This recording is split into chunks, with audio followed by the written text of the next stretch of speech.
Oh, hello. Today I'm going to show you a very nice product. It's called Putty.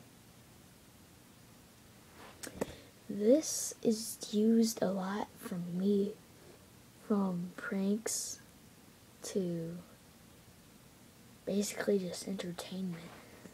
It's used for a lot of things, but one thing I like to use it for is pranks. I put it in my pocket and then just put out this humongous fart. Or like even louder, it could be like or like it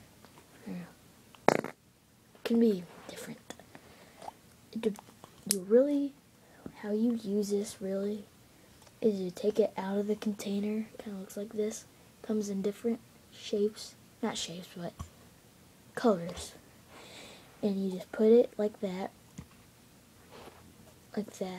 in the cup, and you just go take 2 or 1, or it doesn't really matter. I take 2 and just push, and then you see the extras can like make that little farts.